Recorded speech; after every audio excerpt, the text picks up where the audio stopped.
So hello guys, welcome back to the new video of Tech Cure. In this video, I will guide you with how you can make iPhone say what you type in iOS 18. So first of all, open the settings app on your iPhone. Now here tap on accessibility.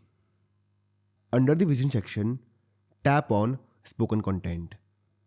After this, tap on typing feedback. Now after this, enable the toggle for speak words and speak auto text. After this, go back to home screen and let's open the Notes app to check it. Now here type something. For example, let's say subscribe, and the iPhone will say what you type. So this is how you can make iPhone say what you type.